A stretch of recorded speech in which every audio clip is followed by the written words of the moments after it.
That was Peterock 90 for today. Texter year, and a very, very good year it was for music. I forgot to mention that I turned 18 in this year.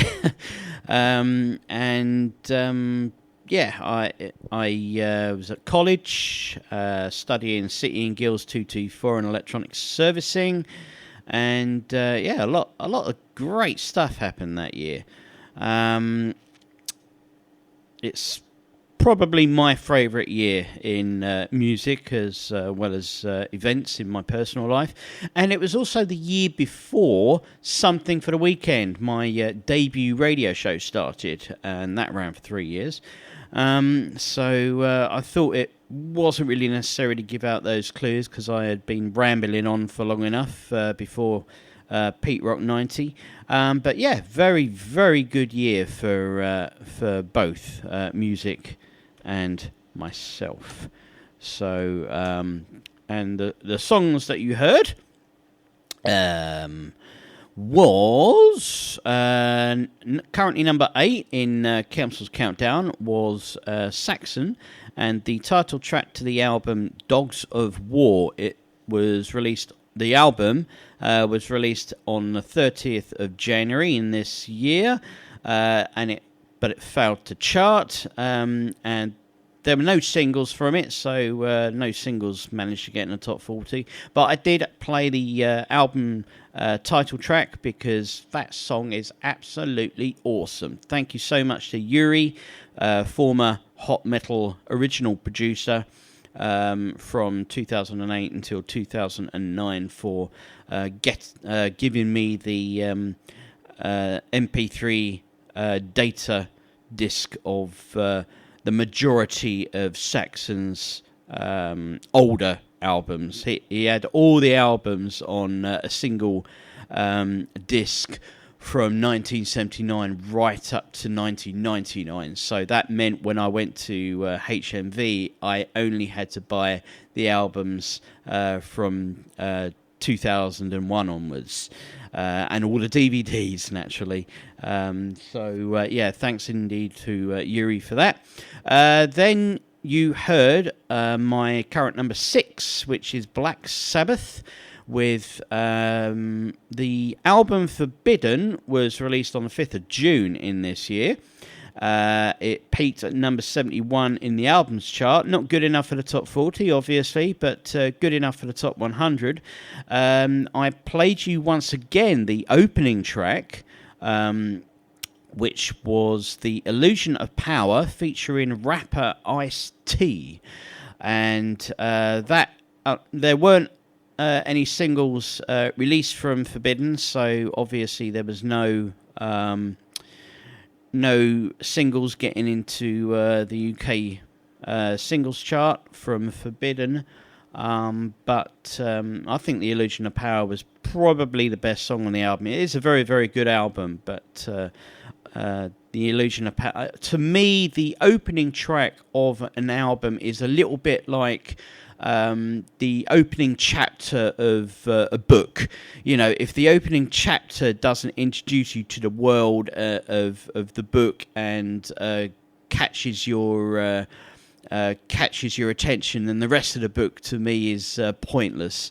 It's the same thing with albums. You know, if the first 2 or 3 tracks on the album don't capture your interest, then the rest of the album is pointless in listening to. So, that Black Sabbath Forbidden with Tony Martin on vocals, probably the most underrated vocalist Black Sabbath actually had.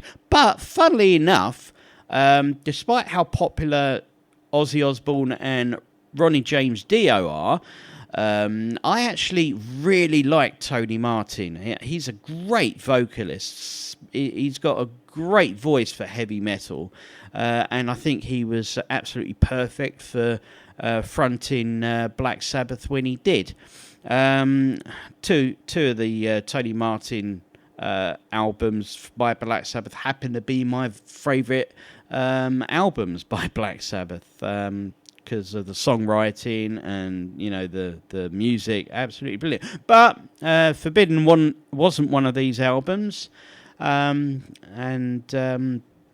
I think I've gone on about Black Sabbath long enough, and I know you're getting bored as well as I am, because I am actually losing track of what I'm saying. The third track of Peterock today was my number one band, Megadeth, with their Hidden Treasures EP, was released on the 18th of July in this year. It failed to chart in the UK.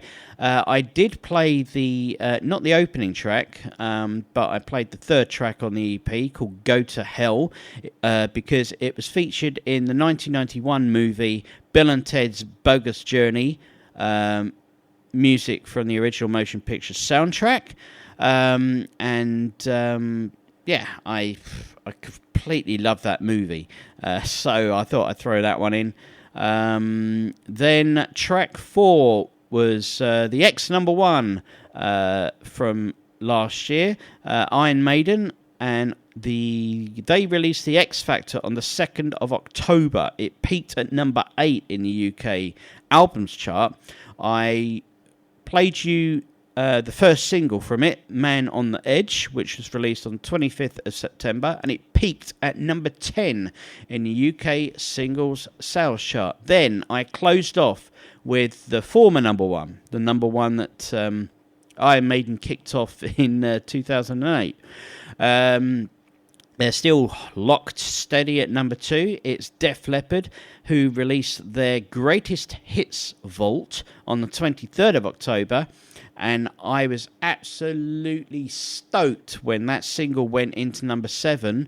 And after a couple of weeks, actually climbed to number 2 in the UK singles top 40 when they released When Love and Hate Collide. That was released on the 2nd of October, preceding the album, and peaked at number 2. However, the album Greatest Hits Vault started their Greatest Hits tour, which they ended up getting into the Guinness Book of Records in this year for playing 3 continents, 3 concerts on 3 continents in one day. Amazing achievement. And the album, Greatest Hits Vault, actually peaked at number 3 in the UK albums chart. I was so happy for Def Leppard. And the year that I was looking for was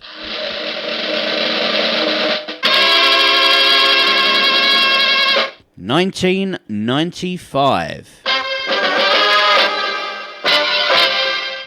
There you go.